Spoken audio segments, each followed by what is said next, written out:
Hola, buenas tardes. Teniendo en cuenta sobre la anterior sesión que hablamos sobre la matemática, la lógica de la matemática, vamos a tener en cuenta hoy en esta sesión los programas y las aplicaciones que tiene la MacBook o el Windows, el computador que vayamos a ver, y los procesos y almacenamiento.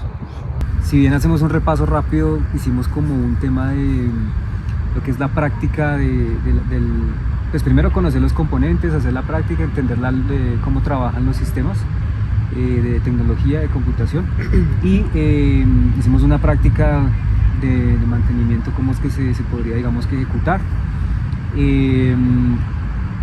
También pues hablamos de toda la parte ya como lógica, matemática que tienen los sistemas de tecnología. En teoría pues eso lo comparten todos y eso es importante pues conocerlo para entender desde a dónde se puede hacer digamos que un soporte, un mantenimiento, o cómo pues en el área se trabaja eso. ¿Listo?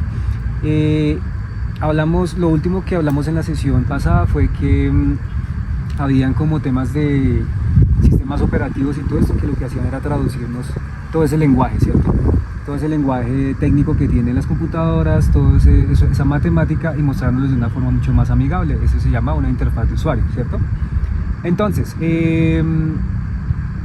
si bien pues vamos a hablar de pronto de los sistemas operativos que más conocen ustedes para poder ahora sí identificarlos, y ahora ya hacer la práctica a nivel de soporte y mantenimiento, ya no enfocado en la parte física, que era lo que hablábamos inicialmente, que se llama el hardware, sino en la parte como lógica, que sería el software, ¿cierto? Las aplicaciones. Bien, entonces lo último que hablamos fue que todo en teoría son aplicaciones y programas, ¿sí? Dependiendo si es un celular, pues es aplicaciones o apps. Y en el caso de una computadora ya sería como más programas, más enfocados en programas. ¿Listo? Todos los programas mueven ciertos componentes, mueven ciertos periféricos, que era lo que hablábamos. Si la cámara vamos a utilizar, necesita un programa. Si utilizamos el sonido, necesitamos un programa que lea esa parte del sonido, o unos controladores que se le llaman eso, que buscan identificar ese sonido. O si queremos ver algo en la pantalla, también se necesita un programa que traduzca todo esto. O sea, todo en teoría se necesitan programas. Aunque no los veamos, que eso es lo que vamos a hacer en la práctica después, ver identificar cuáles son esos programas. Ahora sí vamos a entender cómo funcionan esos sistemas. Entonces, quisiera preguntarles inicialmente qué sistemas operativos conocen entonces, y de acuerdo a lo que hablamos digamos en la sesión pasada, o cuáles son los que ustedes más suelen utilizar.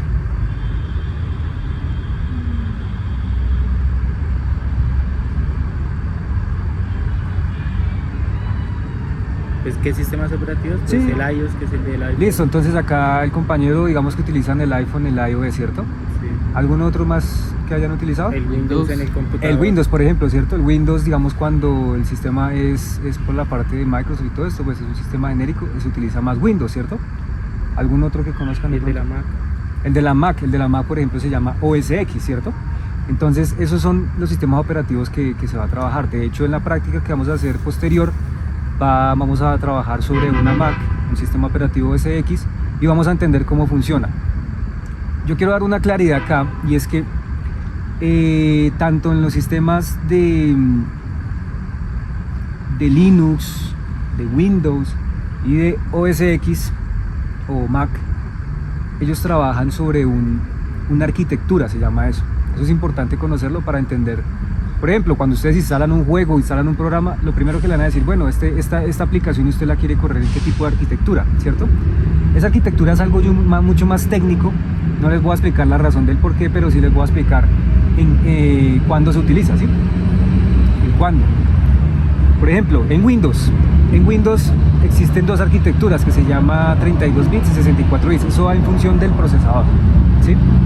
Entonces, cuando ustedes descargan un programa, por ejemplo, van a descargar Google Chrome en internet, ¿cierto? Necesitan un navegador.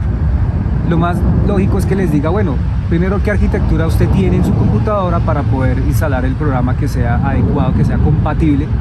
Y si en el caso de ustedes es Windows, entonces ustedes le van a decir, bueno, probablemente yo voy a tener un procesador de 32 bits o de 64 bits.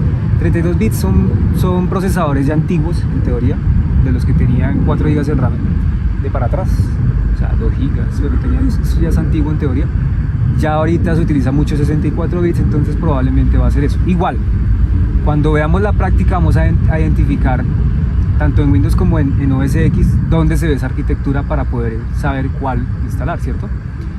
Normalmente en Windows se trabaja más 64 bits, o sea, x64 es la arquitectura, y esa la podemos ver en las propiedades de la computadora, ¿sí? Cuando uno entra ahí en equipo, le da clic en propiedades, ahí se va a identificar qué procesador es. Dice Intel tal cosa, Core i3, Core i5, de 64 bits o de 32 bits, pero por lo general es 64 bits, ¿listo?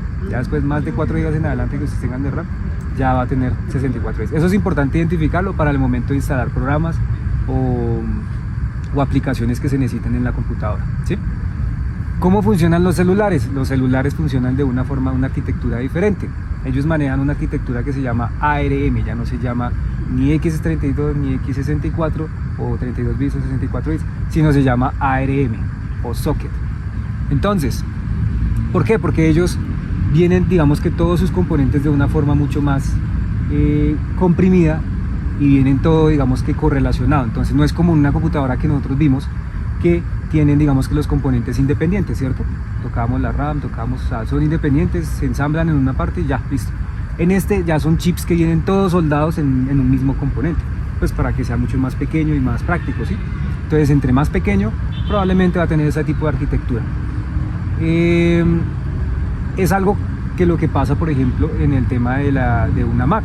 Una Mac tiene un procesador, bueno, anteriormente tenían unos que eran por procesador Intel, pero ya después pasaron a la gama M1, M2, M3 o M4 que funciona con una arquitectura SoC, o sea, socket, que era lo que yo les decía, es como ARM, o sea, tiene todo comprimido dentro de la misma placa, ¿sí? Eso es importante saberlo, como para entenderlo, pero pues técnicamente no vamos a ir más allá.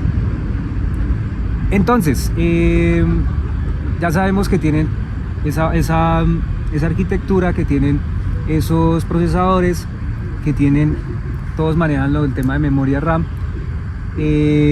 Ahora lo que tenemos que identificar es lo siguiente: cuando encendemos una computadora y hicimos todo el tema de validación que nosotros hablamos en algún inicio, el BIOS, que todos lo tienen,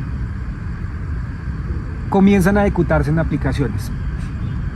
¿Cuáles creen ustedes que comienzan a ejecutarse?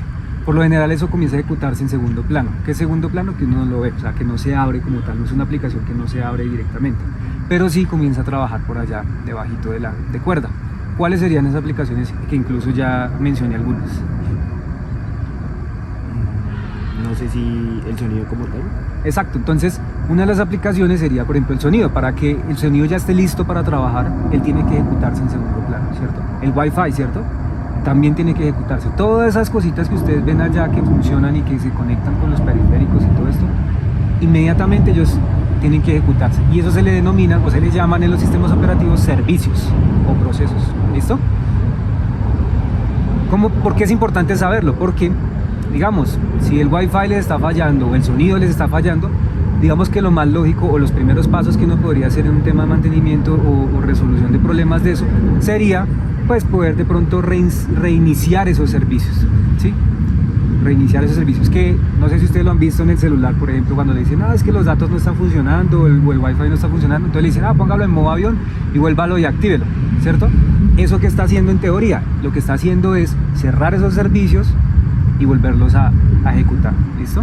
Volverlo a reiniciar, o en su caso, o en su defecto, lo que hace la gente es reiniciar el computador completamente. Por eso es que a veces hasta se ríen que la solución puede ser un reinicio de un computador, ¿sí? O un reinicio de un módem. ¿Se han visto? Un módem que le dice, claro, ETV o Movistar, los que tengan ustedes, le dicen si está fallando, no, vamos a reiniciar el módem o reinícielo y espere unos 5 minutos. Entonces, ¿por qué es eso? Es precisamente para esa razón. O bien sea por temas de temperatura para que se equilibre, o bien sea para que reinicie todos estos procesos por si de pronto en algún momento no se cargaron bien en el buteo, en el inicio, en el BIOS, lo que yo les expliqué la sesión pasada, ¿sí? Queda más entendible esa parte. Entonces, ese digamos que sería como el paso a paso de lo que se podría desarrollar. Tanto como OS X, que sería para Mac, como para Windows, tienen una opción que se llama administrador de tareas o diagnóstico de tareas. Esa opción nos busca mostrar, digamos, como cuáles serían los servicios que se están ejecutando en ese momento. ¿sí? E incluso también en un iPhone. En un iPhone también ustedes ven en la parte de procesos, o en un Android también, en la parte de configuración, van a ver una pestaña en donde ven los procesos, lo que se está ejecutando en el momento. De hecho ahí les muestra quién consume batería y todo ese tipo de cosas, ¿sí? Que han visto de pronto en un celular. Ahí les va a salir las aplicaciones que ustedes tienen cargadas, que ya cargaron, digamos, incluso del sistema, o las que ustedes cargaron accediendo a ellas. Porque como les decía, todos los sistemas tienen que cargar unas aplicaciones, incluso hasta un aparato de televisión o un Chromecast o una misma televisora. Todos ellos en Android tienen que cargar esos servicios iniciales, esas aplicaciones iniciales que controlan todo el sistema, ¿sí? Que hay una aplicación para controlar el teclado táctil. Que hay una aplicación para la cámara. Que hay una aplicación para la interfaz gráfica que nosotros vemos. Uno para el Wi-Fi, otro para las redes, otro para el navegador, todo eso se carga en un primer proceso. Por eso, ¿recuerdan dónde se carga esas cosas que al momento de reiniciarse después desaparecen?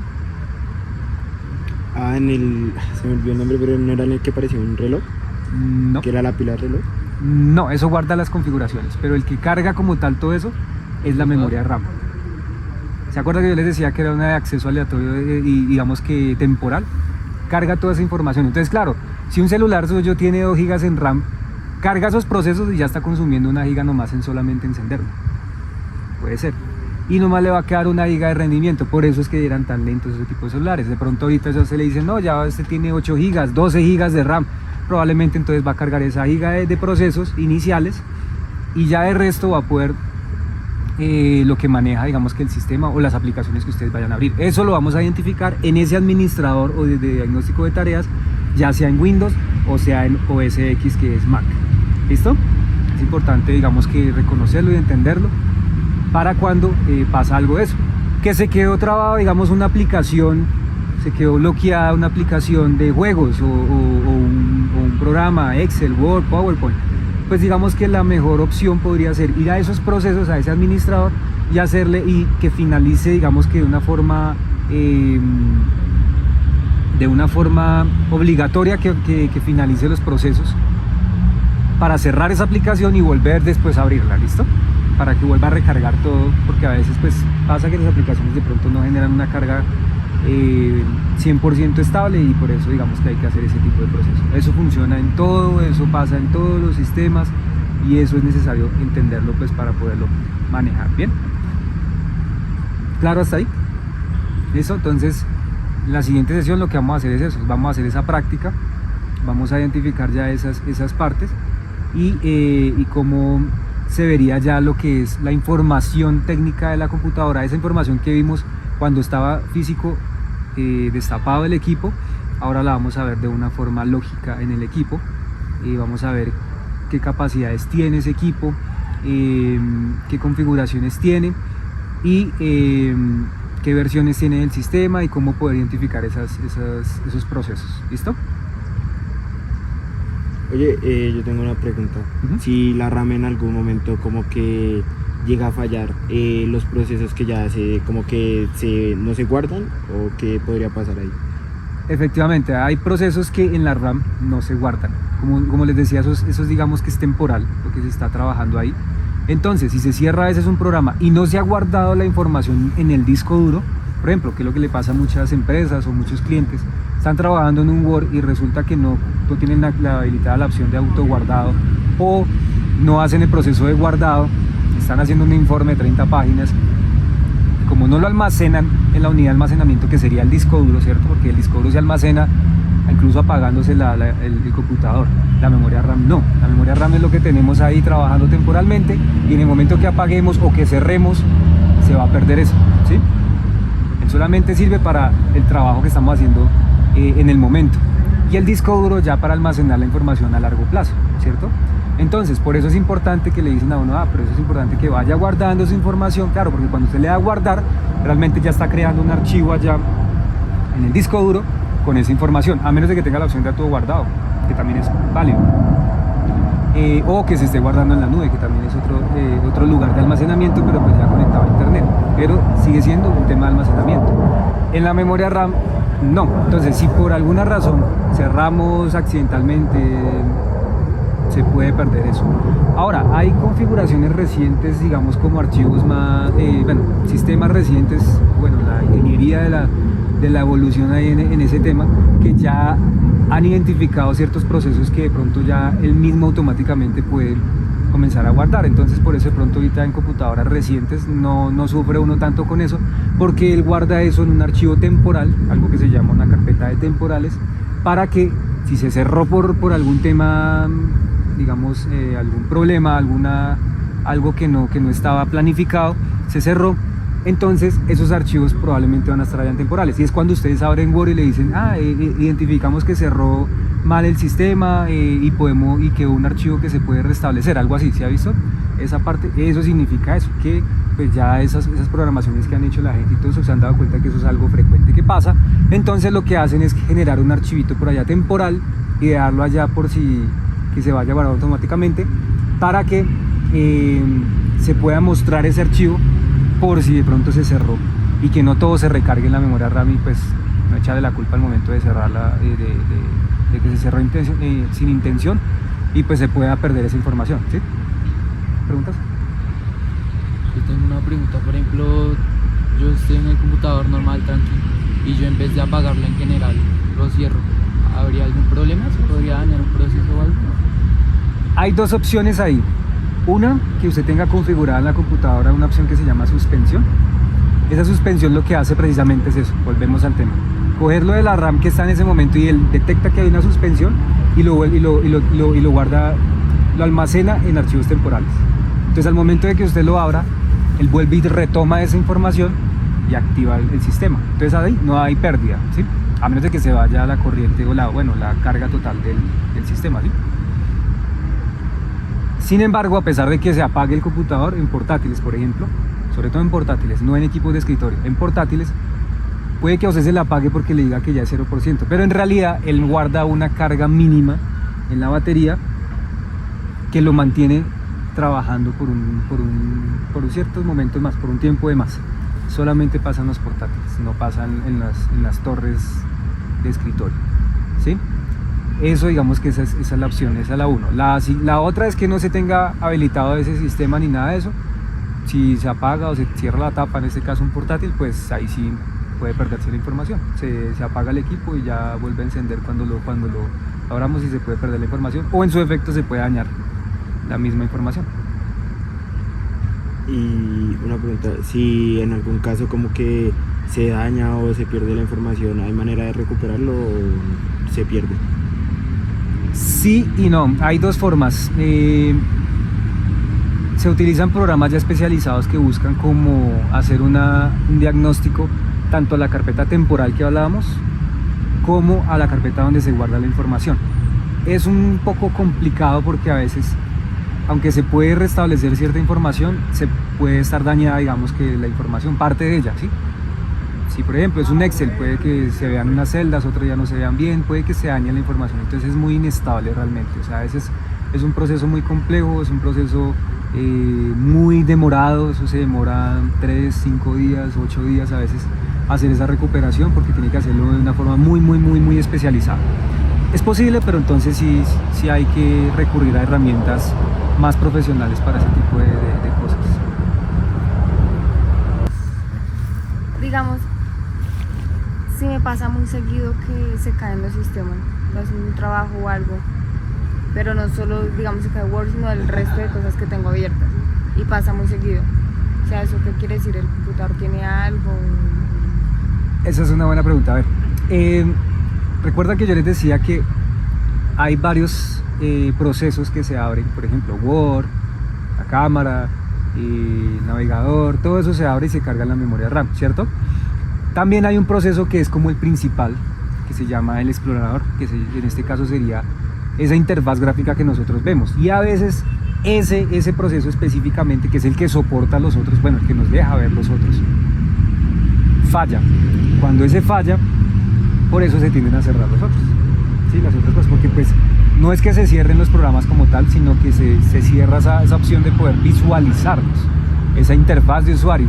Entonces ahí digamos que hay que hacer mirar si se puede restablecer ese servicio, que eso lo vamos a ver ahorita cómo se identifica, o en su defecto si ya toca reparar ese servicio, que también se puede independientemente.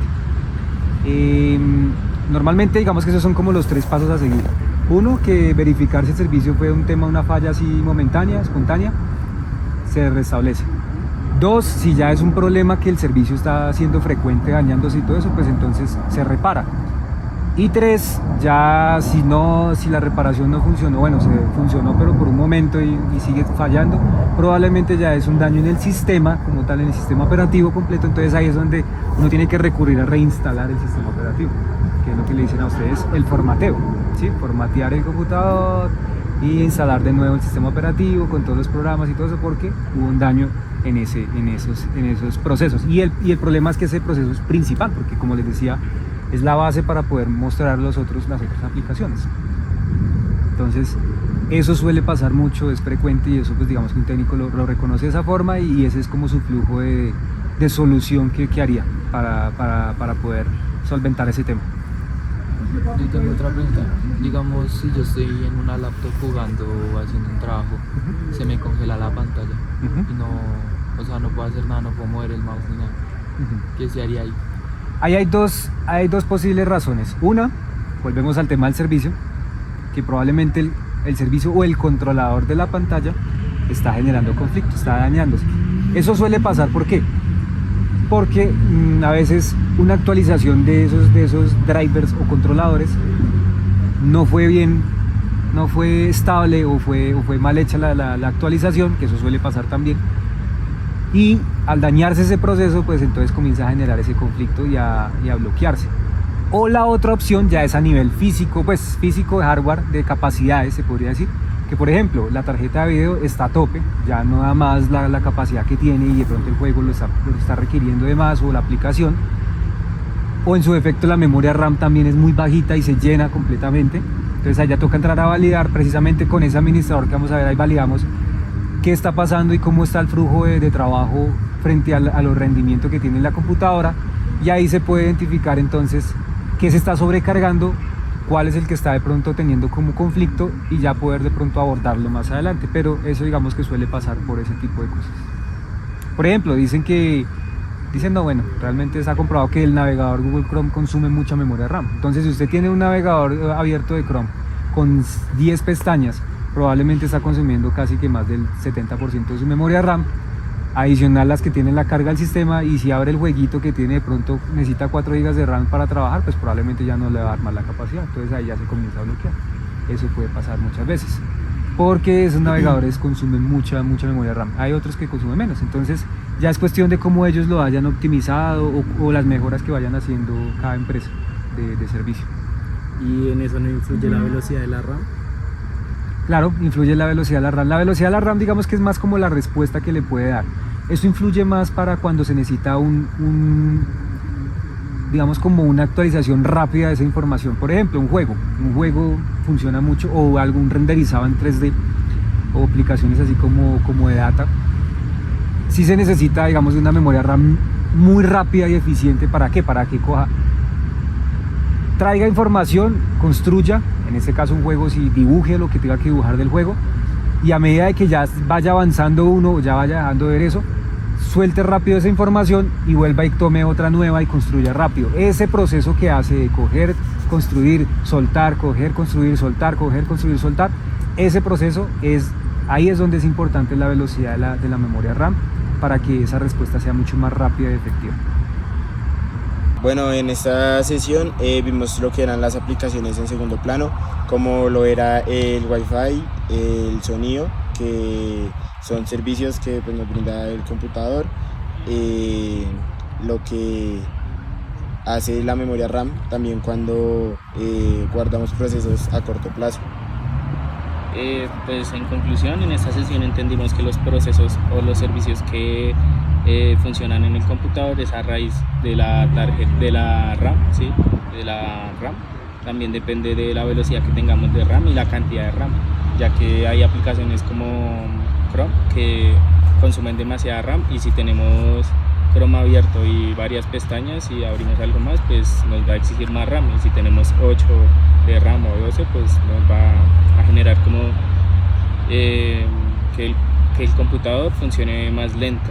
Por lo mismo, pues debemos entender los procesos en segundo plano para optimizar nuestros equipos y que funcionen de una mejor manera.